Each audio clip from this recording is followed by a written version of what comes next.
Hello and welcome to another session of Music Matters with Ev.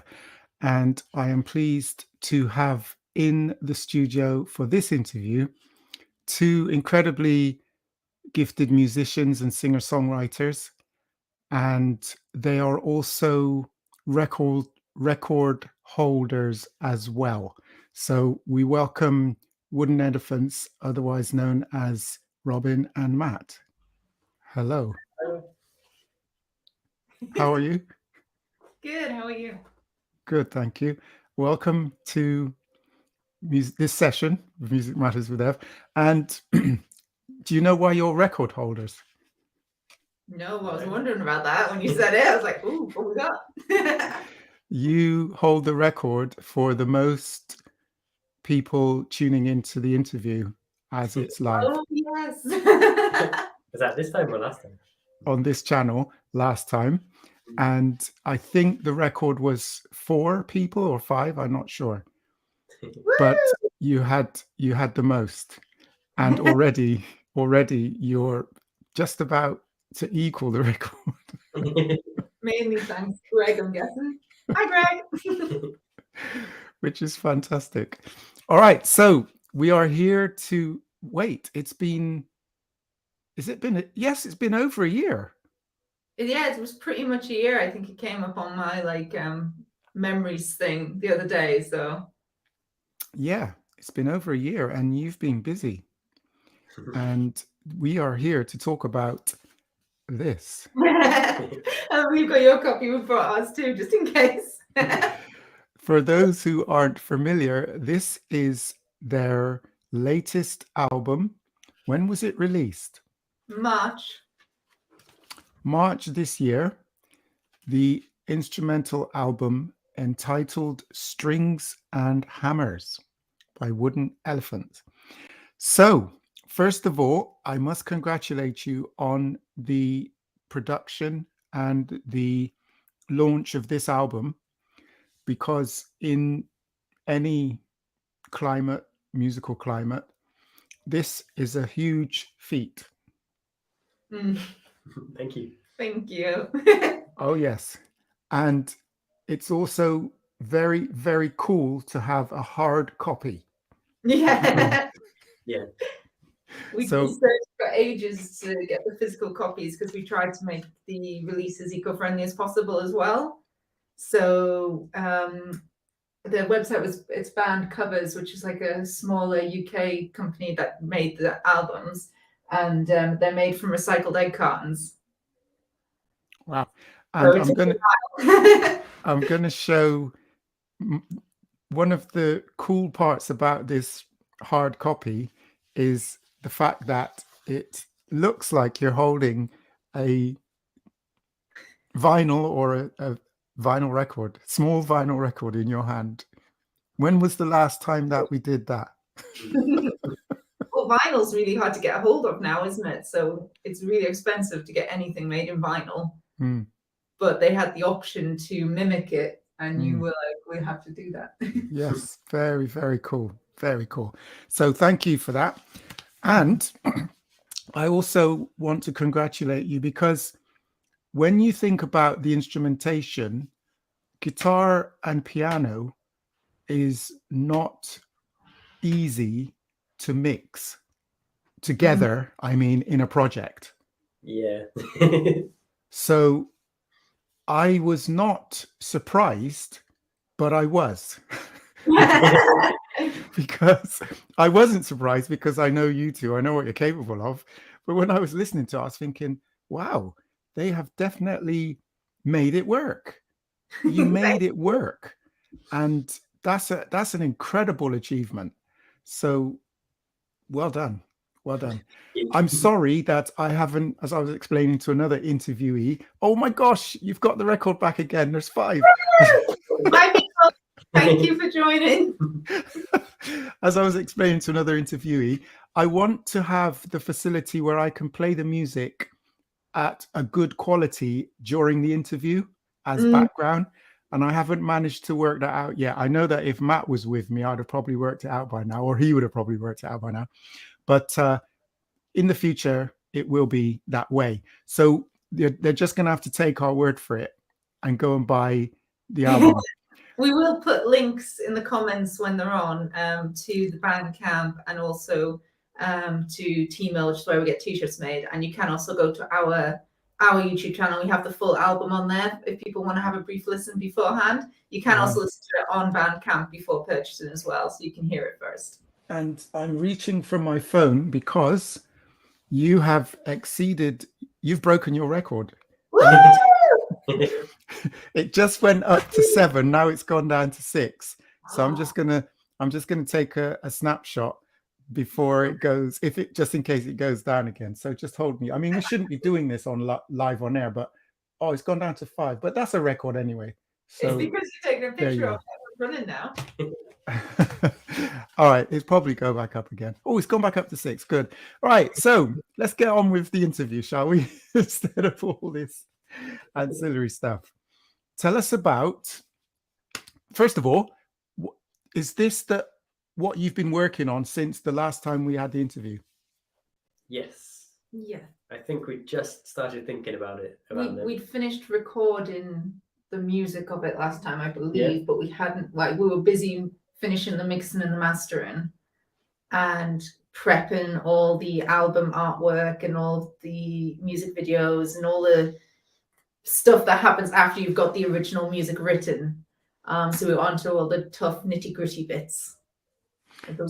So in bulk figures, how long would you say it took from concept to release? I think about a year. like a year and a half too. Yeah, a year and a half maybe. You were ahead of me, so you'd finished your part. Yeah. And were waiting for me to catch up Yeah. with my part, and then we linked. So probably a year each, but I was in a lot of stuff at the time, so I took a bit longer than that. Okay, that's good to know, because as brought out in previous interviews, it's not easy. It's not straightforward to achieve something like an album release. And it's interesting to hear that you said that one part of it was complete and the other was waiting to catch up. That's interesting. And so that's a good amount of time to be focused and to make sure that you're on top of the objective. So I've got to ask you then, what came first? Did you write the music, or did you write all of the tracks, or did you write and record as you went along? We wrote and record. Yeah, kind of wrote and record as we went. So we had, because there's 12 tracks on the album, and I did 6 to begin with, and Robin did 6 to begin with. And then I passed my 6 to Robin to write her piano parts, and she passed her 6 to me to write my guitar parts. But we helped each other as well in between, so we show each other our ideas, and if someone had an idea whilst that was going on, then we told each other. And we also, certain songs we wrote each other's parts, certain songs we left it completely open for the other person to do their parts. So we kind of used this album to experiment with that kind of style of writing, and for the next one we plan to do a lot more together writing, as well as maybe just some that just Matt does or some that just I do, and mix up the instrumentation a bit more as well. Add a few more instruments in, hopefully. Well, it's interesting again to hear you say that you used that approach, because listening to the album, I was very impressed with the way how everything gelled is beautiful. But because you're also musicians and producers, etc., you listen for particular things, or particular things jump out at you. And one of the particular things that jumped out at me was on a couple of tracks, there was a lovely unison of rundown, or I think it was 2 octaves at one time. And I thought, oh, that's nice. That's nice. And it was completely perfectly synced up, because when you're doing that, sometimes one could be ahead or one could be slightly behind. But when it happened, I was thinking, yeah, that's nice. That's nice. Thank you. Yeah. And also, well, we'll come on to that again, because there was something else that happened which was very intriguing. Anyway, so that's how you approached putting it together.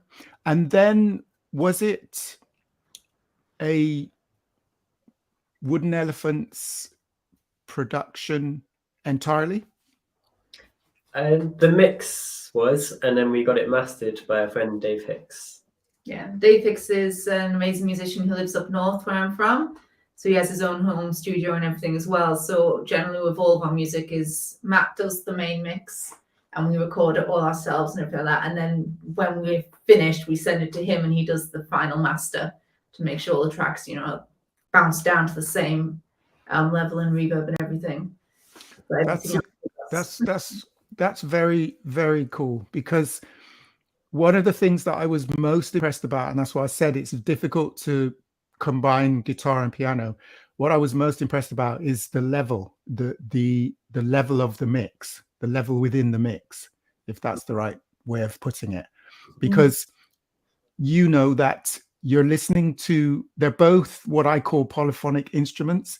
And yes, you can do melody and harmony and rhythm in different ways on each, but then comes the balancing of the sound, because the piano is filled with several harmonics, whereas the guitar also has several harmonics, but not so clouding the sonic space, if you like. So again, it was very interesting to appreciate how you managed to balance it all, and the fine detail was pronounced, as well as the full sort of background sound.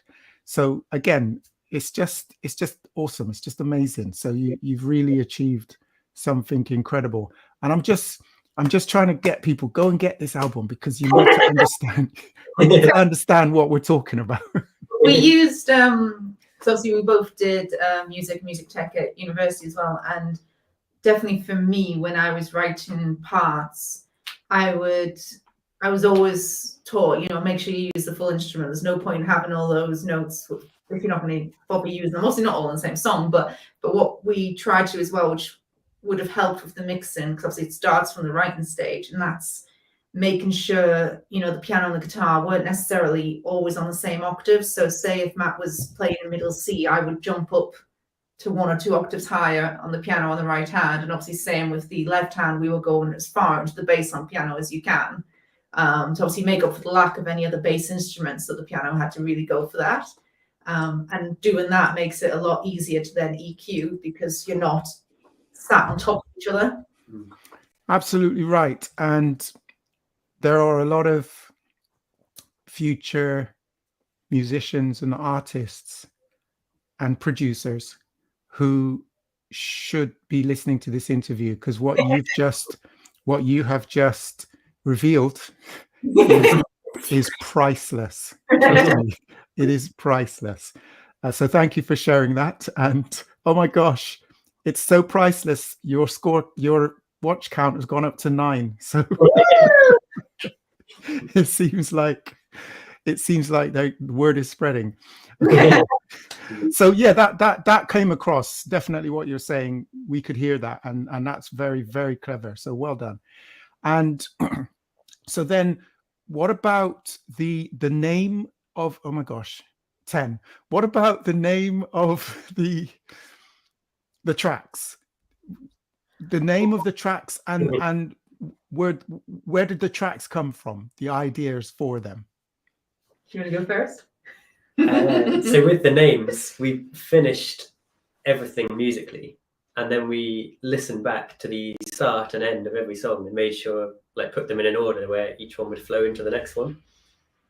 And then we listened and tried to work out how they felt to come up with the names. So the names came quite a while after the music. Yeah, which you can tell because so we had scores, and I'll come forward a bit, on the score we have the actual number of the song as it was written, wrong way, and then we have the actual number and name of what it is on the album. So sometimes when we're practicing together, we're still like, oh, number 6. No, it's not number 6. It's that one, because we still forget. But it depended on the song as well, because some of them were easy to name and some weren't. I mean, Matt hates all my names, so we had a lot of don't make it obvious, Robin. Let people choose what they want to hear. I'm like, but that's obviously that. So we had a lot of funny nights talking about that.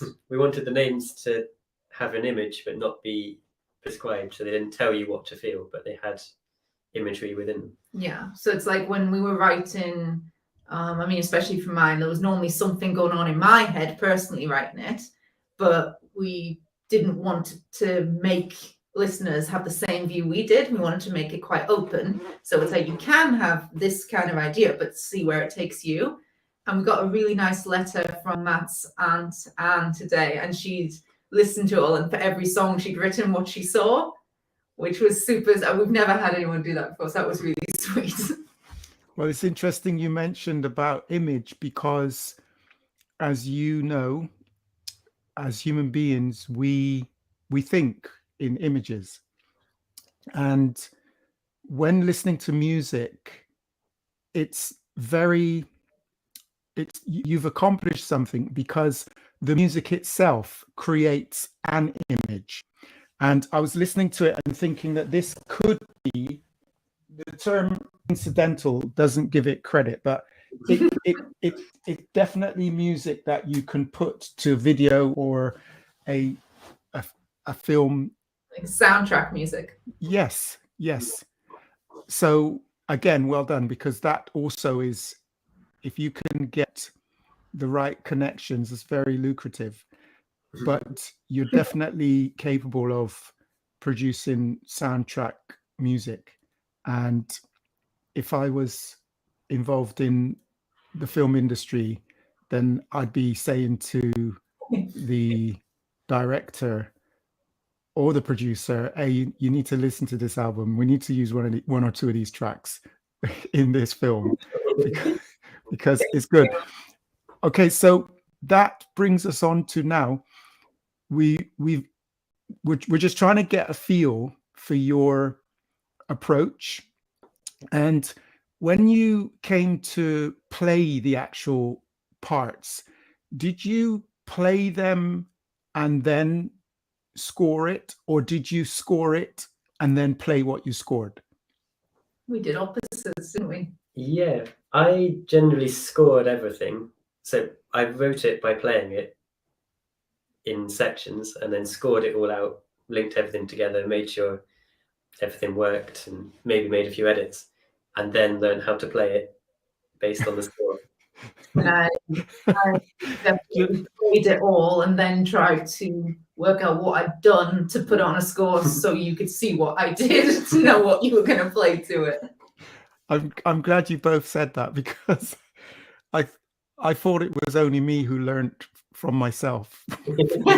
No, it's definitely a thing, and it's two composers I really like. You have, like, for film score, you have like John Williams and Danny Elfman, and they're complete opposites in how they write, because Williams is very classical, very traditional, and writes straight onto score, whereas Danny Elfman writes onto the computer, plays all the instruments on synth, and then downloads the MIDI and goes, right, what on earth did I do? And tries, then puts it into score for the orchestra to play.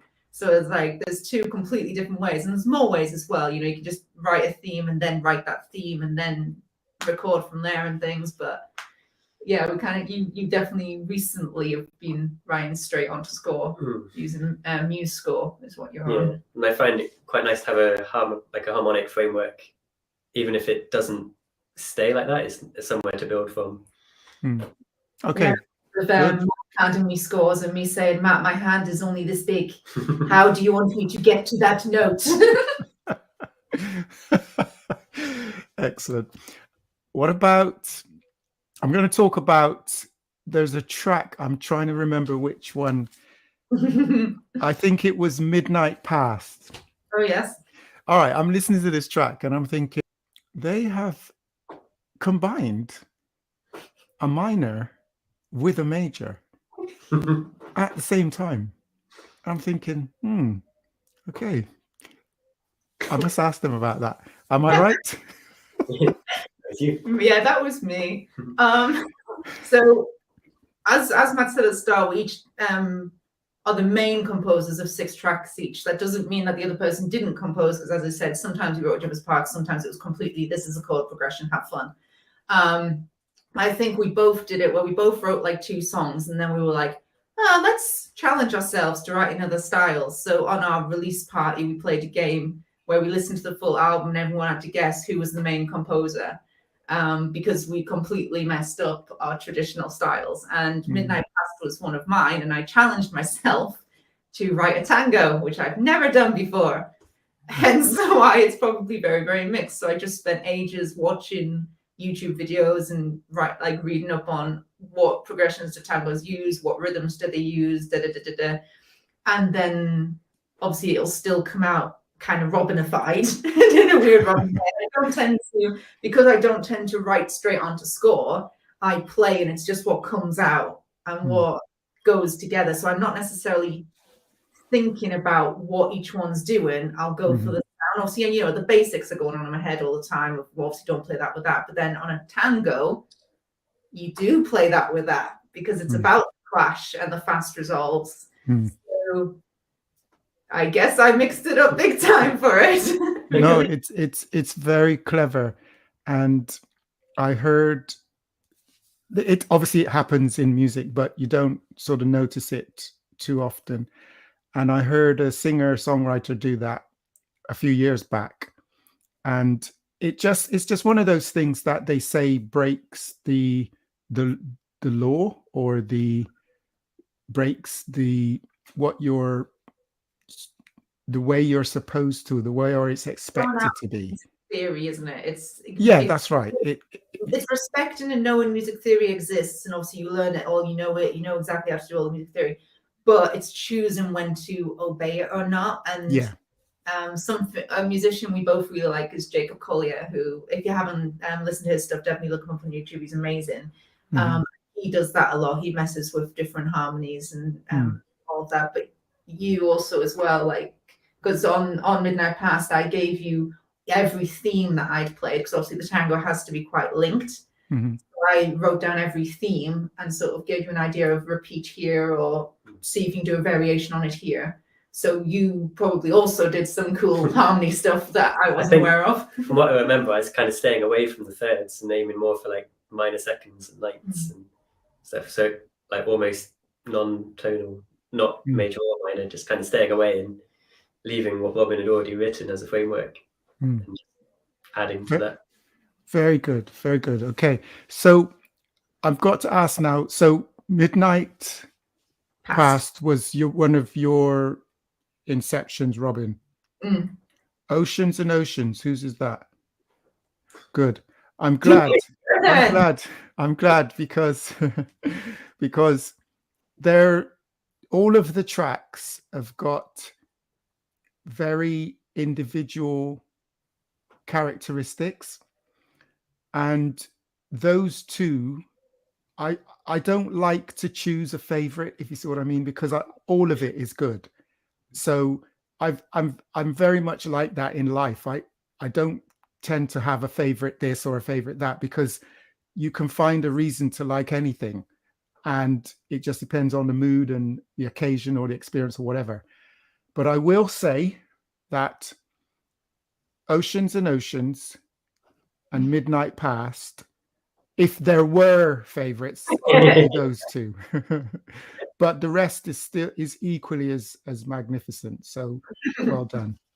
Thank you. We did a lot with this strange chord progressions and everything too. We did a lot of recently being into Studio Ghibli scores a lot as well.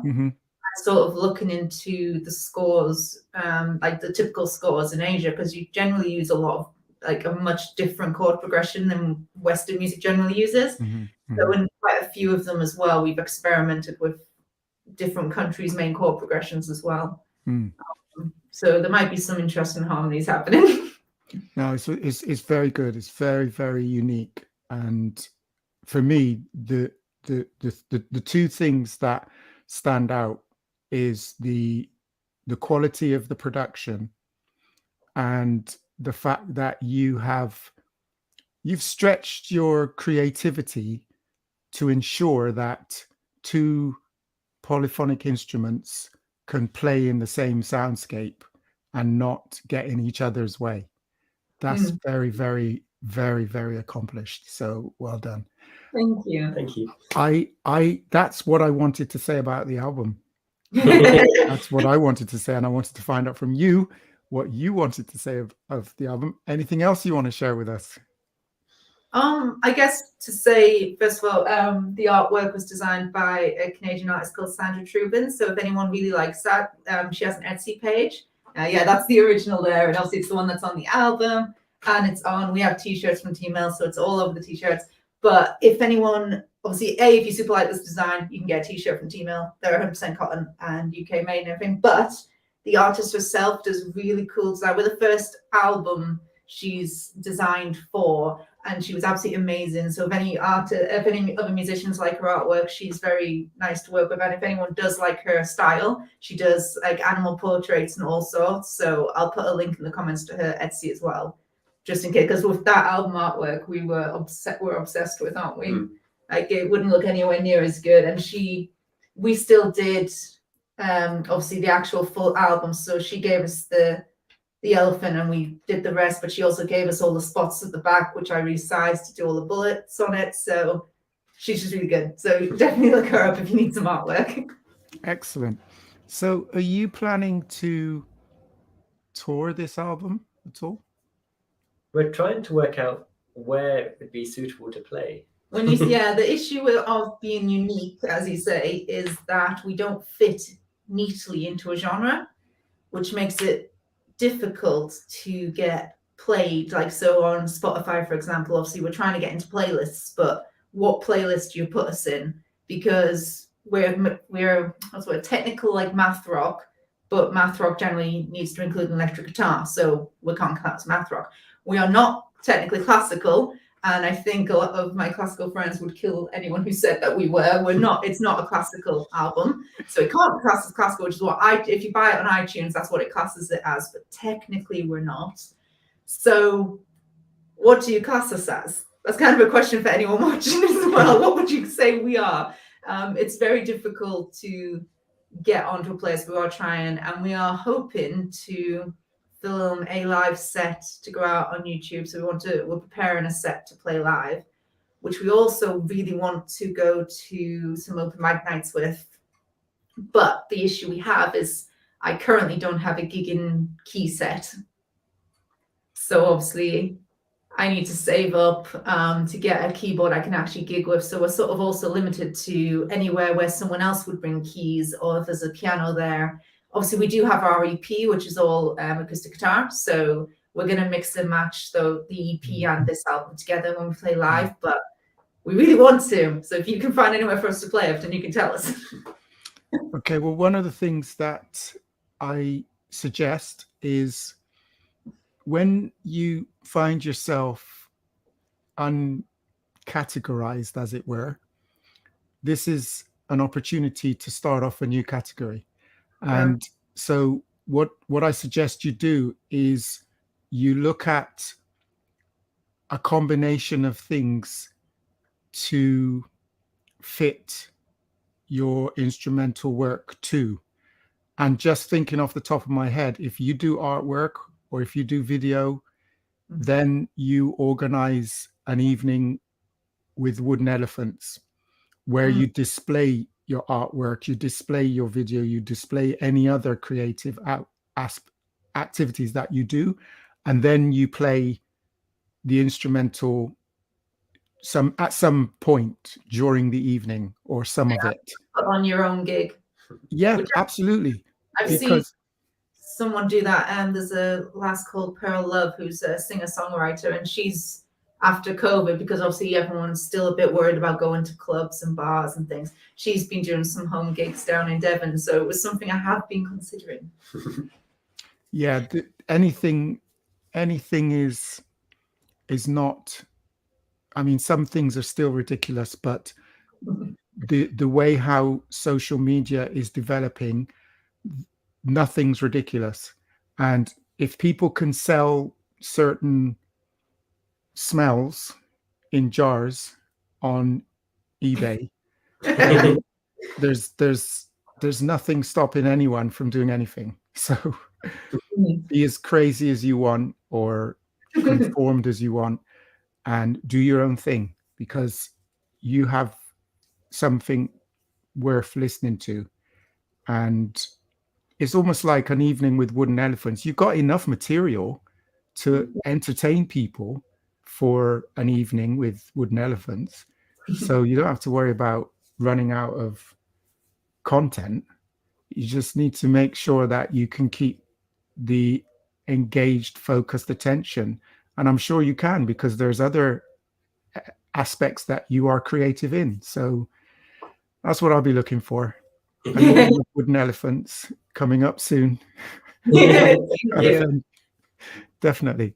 But yeah, if there's anywhere looking for, in fact, no, I would be sending you to the sync people, the sync licensing people, because definitely some I can't remember the name of the person who actually decides the music, but they need to hear that. And everything is scored, everything is up to professional. If they said, we need to could you just alter that bar, please? Just alter that bar so that it fits in with this picture at that in the film. You could do it. Or if they said, okay, we just want the first 6 bars, please. Just the first 6 bars. Job done. They could pay you 10 grand for that. You don't know. Well, we have obviously wooden elephants we keep separate as wooden elephants, but we do use, I don't know if you've heard of it, it's called Pond 5. So us as ourselves, we sell music and sound design on there, and it's a website where producers and directors can go to get you buy a song and the rights to play it on a film or play it on an advert and things like that, but as a one-off fee. Good. So we do kind of already do that, but we haven't added our wooden elephants to that currently. But obviously, if anyone did find us on YouTube and things, then obviously we'd speak to them about that separately. Cool. But, yeah. Is there anything else that you want to share with us? I don't know. Does anyone else have any questions? Is there anything else you want to say? No, just smile. I kind of open the floor. Is anyone watching have any questions or anything whilst we're here? That's a good thing. Let's see if I can remember how to open them. When you do, I have links to share. Whilst you're looking that up, the links I will share, we'll send a link on the comments to our Bandcamp, which is where you can get a digital copy of the album if you would like one.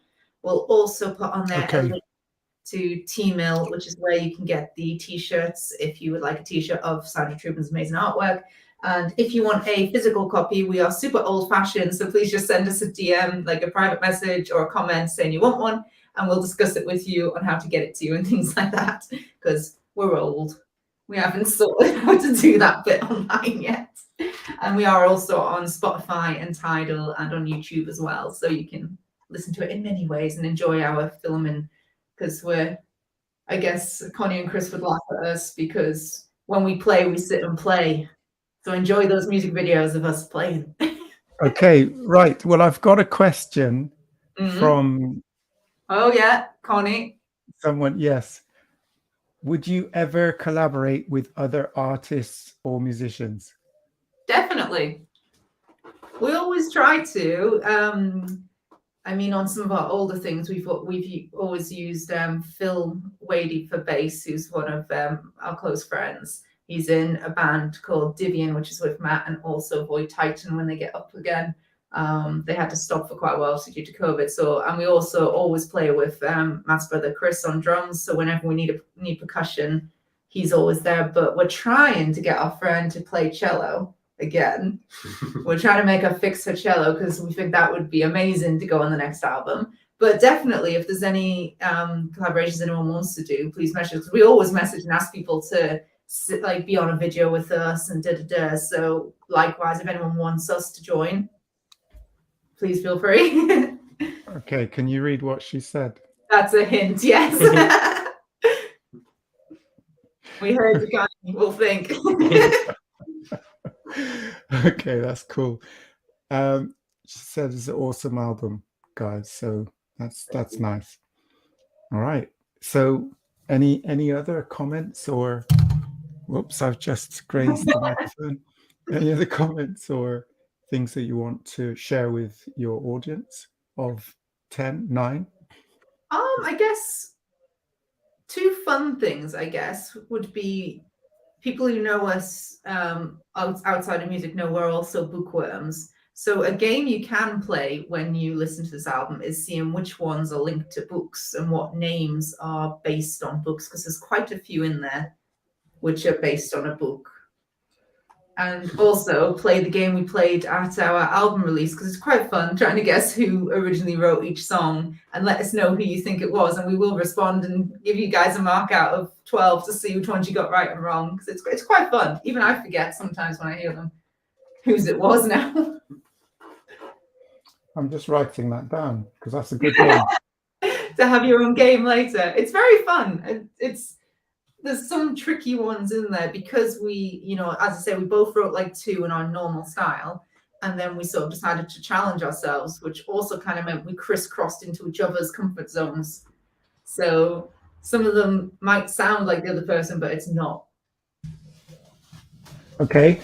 And there is a request. I shall put it up for you to see. Oh, yeah, definitely, Greg. Yeah, you can definitely get a signed copy. You'll have to tell us what color. Message me and tell me what color you want it signed in, and I will get it to you. Okay, so one of the things that comes to mind is when you were talking about looking for places to perform. We spoke about this before after the St. Opia gig, wasn't it, at the pub? What's the pub called? One of the many. St. Opia are an awesome band, by the way, if anyone wants to check them out. And that's who Connie's in that band and Chris is in that band. They're really, really good. But we were at one of their gigs. You were playing. I can't remember what the bar was called though. It was the Eldon, was it? Eldon House? Yeah. Connie says. Yeah. How did you come up with the name Wooden Elephants? Oh, so long ago. I can't really remember. It is kind of confusing because your favorite animal's a turtle and mine's a fox. But for some reason at the time, you were really into elephants, and I can't remember why. And I thought a texture might be nice in a band name. And then we became Wooden Elephants, and we've been Wooden Elephants for years and years now, and gone through many different phases. Because obviously we started singer-songwriter, and we played a lot of folk when we lived in Korea, which we're almost ready to busk with you with, Everton. We're getting prepped for that. And now obviously we've morphed into Wait, hold on. You mentioned 2 words in the same sentence, so I need to clarify. You mentioned a country, South Korea. and you mentioned busking. Yes. And you mentioned alongside me. Yes. So are you suggesting that the 3 of us will be in South Korea playing on the street? I mean, we can if you want. We have friends there. But it was you said you were busking in Bristol with some of your friends that we joined you. So we were getting our folk things ready. But the stuff that we would busk with you is the same stuff we would play at festivals in Korea. Right. But obviously, if you want to go to Korea, we've got good contacts. So if anyone does want to go play Korea, we know Rock, who owns the string bar in, was it Gwanya? And it's the best bar in like South Korea, and it's got the most music. He always has all the local bands on, does amazing like open mic nights and things. So he got us into all the festivals in Korea. So if anyone does ever want to go and play South Korea, let us know, because we'll get in touch with him, and he basically just organizes the whole music scene. Well, I just had hopes of you telling me for example, Matt, that you discovered teleporting, and we could go to South Korea and come back. I'm definitely up for it. Okay. Keep working on the technology, Matt. Keep working on it. All right. So Connie is. Bishop's Tavern. That's where you the Bishop's Tavern. Yeah, that's true. That's true. All right. So one of the things that I'm going to leave you to contemplate is think about how you could. No, let me rephrase that. Think about how you will be the first artists that I live stream on my channel. Yes. Work out how to do it. I mean, I do already have some ideas for how it would work. It would probably be that we'd have to live stream from our computer. The live streaming is not a problem. Yeah. We could do that today. What I mean is, what exactly are you going to do? Oh, like what pieces? We've already got a set ready. We're just working on getting it, streamlined. Good. So that could be the first outing of wood, strings and hammers, because although we all prefer the physical reality of gigging or performing to real people on real stages, etc., the online community is still pretty busy, and still people will be interested to watch a live stream. So I think, because, in fact, no, I'm going to hand it to you, because you have the record for the most viewers of a live interview on Music Matters with Ev. You need to be the first band artists that we live stream. No pressure then. Yeah. We'll set a date and get it sorted. Okay, we'll do that. So, audience, you heard it here first. You need to look out for that date. All right. Well, I've exhausted what I wanted to ask you about the album, and I just recommend people go and get it. Just take our word for it. Just go and get it, and understand the clever creativity that's gone into making it. And we look forward to the next one. Yeah, we're already working on some things, aren't we? Mainly you on this one. Yeah. We're going to do some experimental EPs and then do another album. Good. That's very good to hear. Well, Wooden Elephants. Hold on. Wooden Elephants. Thank you very much for your time. And you 10, 11. It went up to 11. So next time I'm excited, because the last time it was 4. So that's like 100%. Would you call that 200% increase? Yeah, pretty much. Yeah. We got 12. Yeah. So if we keep, stop pestering people. Huh? You stop pestering people. One more, and then it's doubled. No, tripled. It's triple. So it's looking good for the live stream. So please, will you please sort it out, and then we'll agree a time. We'll agree a date, and we'll do it. But thank you very much, and I wish you all the best in the rest of your music career. And if you do go to South Korea, I suppose we could live stream from there. We're planning to stay in the UK for a while. Okay. We are currently definitely staying here for a bit, so we're not going to disappear like we kept doing before. Hallelujah. Okay. All right. Well, until next time, both of you take care, and we'll see you soon. Thank you very much. Thank you. Bye. And thank your fans as well who tuned in. Thank you very much, everyone. Thank you. Love you all. Bye. Bye.